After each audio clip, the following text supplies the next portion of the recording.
Allah Azza wa Jal talks about Musa alayhi salam's amazing journey in Surah Al-Qasas, among other places.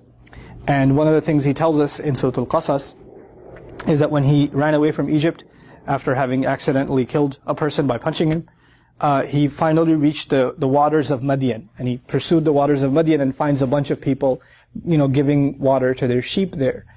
And besides them, you could say on top of the hill almost, he sees two women, تَذُودَانِ, that they're pulling on, the word used, وَجَدَ مِن دُونِهِمْ امْرَأَتَيْنِ تَذُودَانِ. He saw two women there that are pulling or tugging at their sheep.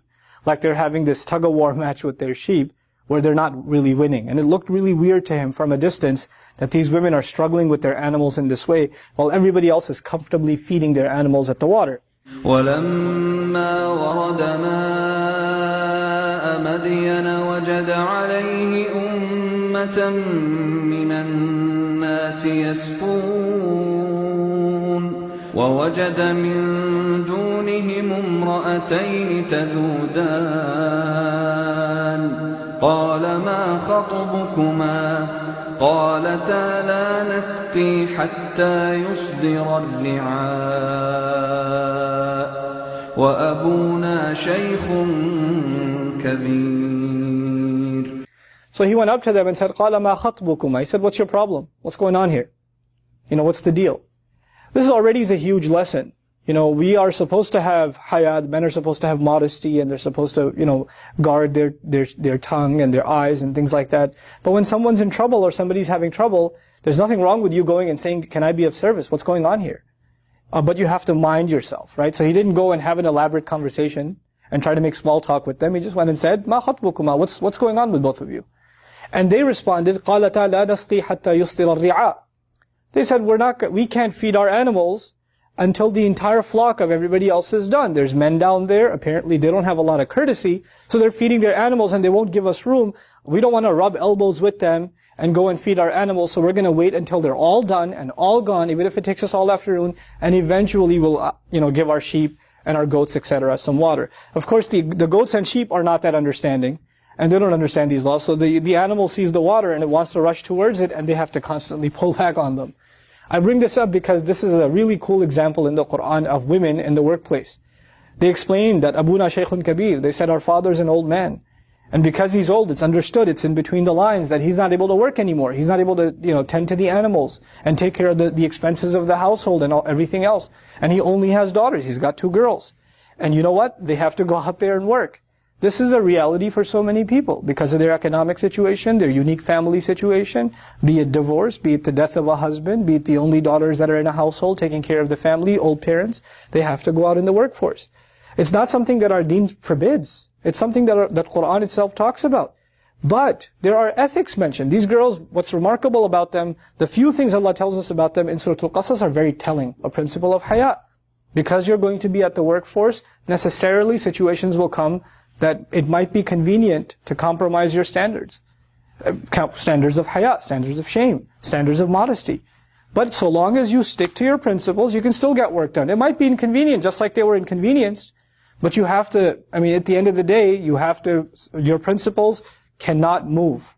They cannot budge. So they did that. And actually Musa alayhi salam didn't even ask them, so may I take your animals and help you out? Allah says, فَسَقَى لَهُمَا. He just grabbed them and fed them and brought them back. ثُمَّ تَوَلَّى إِلَى الظِّلِّ. Then he sat back down in the shade. So these women, and this brief account of Musa alayhi salam interacting with these women is extremely telling about a situation that will still occur and will always be occurring in the future. And that is of our sisters, our daughters, our mothers, that might have to be in the workforce. And when they do, how are they to carry themselves? Understand that when they were talking to Musa, they didn't know he's a prophet. So they dealt with him like they would deal with any other man. They were really straight up with him, and they told him, we're not going down there until these men are done. حَتَّى يُصْدِرَ الرِّعَاء. And don't get any ideas. وَأَبُونَا شَيْخٌ كَبِيرٌ. Our dad is a big sheikh. So smart. Because the word sheikh in Arabic means old man. So one way they're saying our father is a very old man, but the word sheikh in Arabic also means someone who enjoys a lot of heavy social status. So on the other hand, they're saying, hey, you seem like a big guy, but wait, hold on a second. Before you get any ideas, our dad, he's a really big sheikh, okay? So just because we're working here doesn't mean that we don't have backup. We have a big sheikh at home. Subhanallah. So they were able to carry themselves in this confident, wonderful way. I pray to Allah Azza wa Jal that I'm able to raise daughters that are confident like that have their haya, on the one hand, and on the other hand, they're able to engage with the outside world in a healthy, meaningful way, where and that me as a father do a good enough job like that man did, where he can send his daughters out, knowing that these guys are not very courteous to women. He can send them out and know they can handle themselves. This is very powerful. Right? That he had enough confidence in them that he can handle themselves. And if somebody listens to just this and says, well, these girls must have been tomboys. They must have been really outgoing, like boyish personalities, where they're not very shy. I mean, the next ayah tells us, وَجَاءَتْ إِحْدَاهُمَا تَمْشِي عَلَى اسْتِحْيَاءٍ. One of them came back walking shyly. Allah mentions her shyness when she's walking towards Musa alayhi salam. Inna abi yad'uka. No doubt my dad's the one calling you. She tells him, my dad's calling you. He wants to pay you for what, the help you did for us. But she came and she had modesty, she had shyness. So Allah acknowledges on the one hand their confidence, the fact that they're outgoing, the fact that they're being trusted by their dad to deal with the outside world. On the other hand, the quality of shyness is highlighted when they're dealing with a non-mahram man. So it's a very beautiful, story that, in such small words highlights some of the very powerful ethics and moral principles that guide our interactions in the workforce. May Allah Azza wa Jal guide the men and women that are in the workforce and help them never compromise their principles when they are there. Barakallahu li wa lakum. Wassalamu alaikum. Quran Weekly.